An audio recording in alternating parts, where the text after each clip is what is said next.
help and benefit the Proudfoots.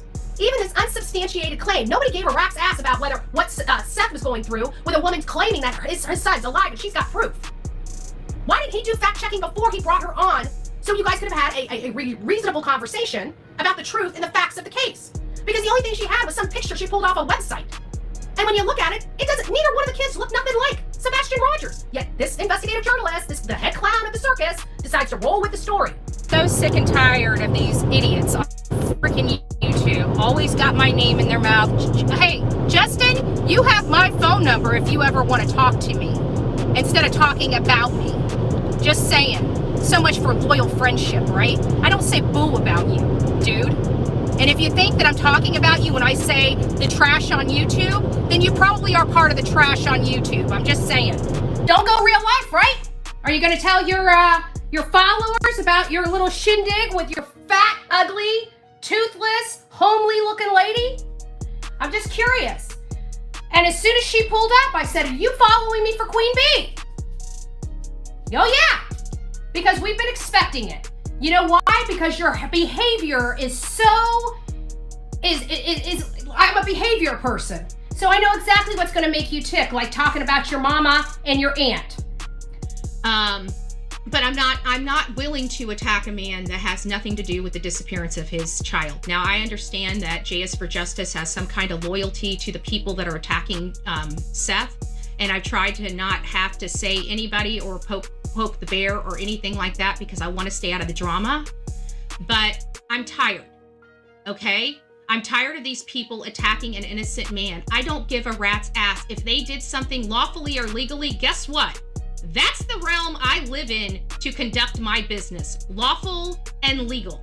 But everybody knows I'm done with the trauma and drama of the true crime scene here on these platforms. That's why I've distanced myself from everybody. And of course, everybody still talks about me, so it looks like I'm more powerful than them because nobody's talking about them.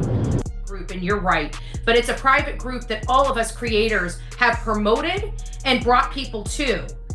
And I have been in there as a daily user and a daily commentator, and I got absolutely done with the BS that's going on with these attacks coming from one specific party, one specific group of people. They're associated with JLR, they're associated with Magnolia, and they're attacking Seth's family, which everybody knows has literally the lowest probability of having any culpability in this disappearance.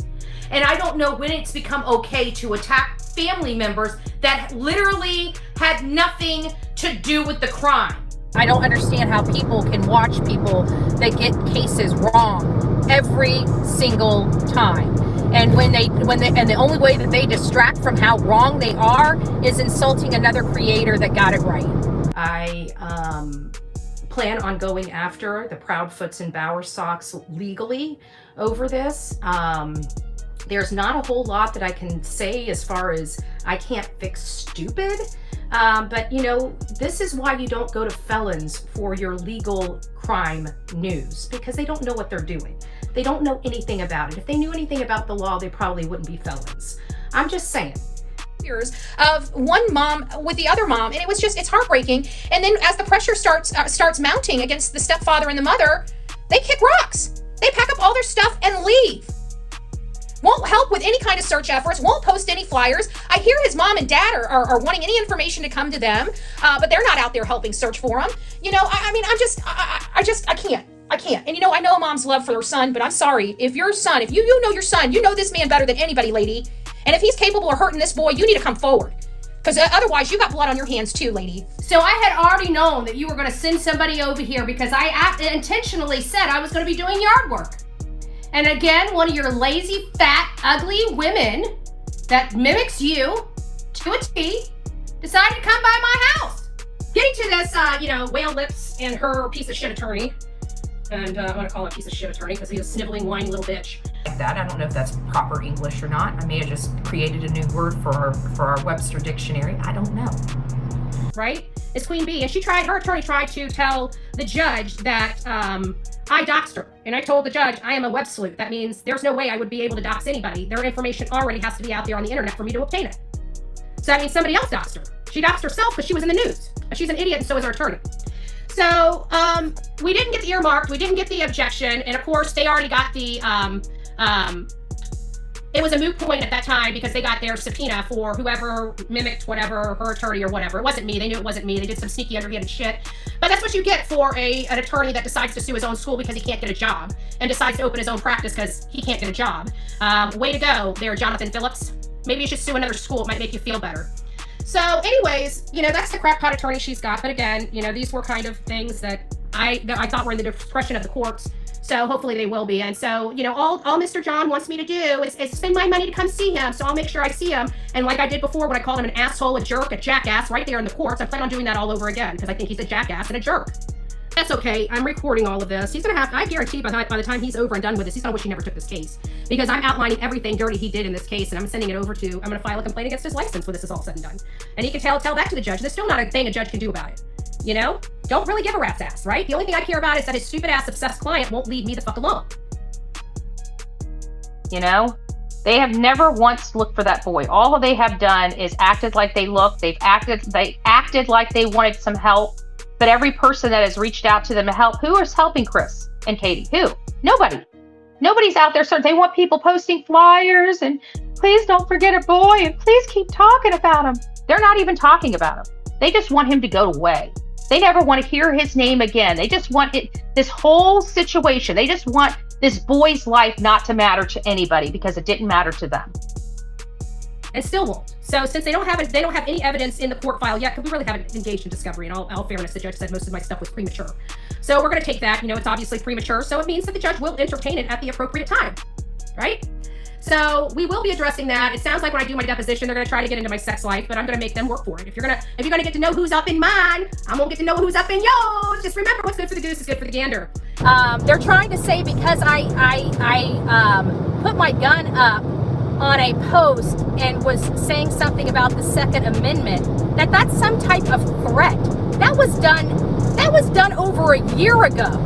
First and foremost, long before this case ever came around, actually 2 years ago, as a matter of fact. They tried to say because I said I was going to bring a machete for the woods of Tennessee, that was a threat. That was a threat. That is a lie. None of these were threats. None of these were threats toward them. I had conversations on my channel like I am now. And they're using these things and manipulating the word because I said machete. Now all of a sudden is I'm going to kill them with a machete, right? That's a lie, right? You know that's a lie. Able to walk out the door and disappear into the pitch of night and never be seen again and not leave a stitch of evidence. Wow, it's amazing how a kid is. I mean, I cover this every day. I don't know if I'm that clever. I don't know if I've got it. But I'm not military trained, So, maybe that's just the military trained part of cleaning up after yourself. That's so great. That's so great. With no help from the boy's mother or stepfather, where he disappeared from. And we got a jack-off on here throwing shade on a father's search, like a butthurt little you-know-what. That didn't care about using his own parents for pawns.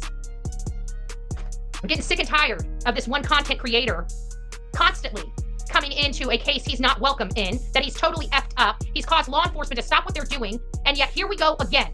Stay the hell out of this case. Every time you come into this case, I'm going to drop a little bit more information about your disturbing behavior. Watch me work, Mr. Riches. Watch me work. Your parents, Donna and Tim, and what you did to them, shame on you.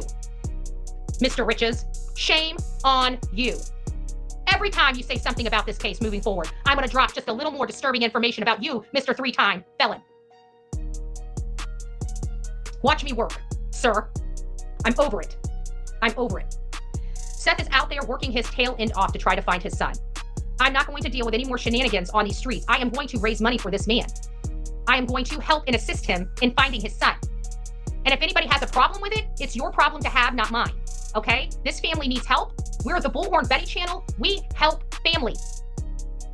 We talk about bad guys and we advocate for victims. That's what we do. We don't throw shade on innocent parents that had nothing to do with the disappearance of a child, of their child. Well, this boy right here, his father's worried sick about him, and while you get to coddle your boy, which probably did something to his boy, and meanwhile, where is your son? Like, I would like to know where is Christopher and Katie Proudfoot? Does anybody know? If you know or you get anything, I am on every social media platform. You can always send me anything to bullhornbetty@gmail.com. That's bullhornbetty@gmail.com. If you have any information related to the Proudfoots, related to Sebastian, please reach out to me immediately. I love you guys. You take care. I still am reeling from the fact that this bitch here left her son. God bless.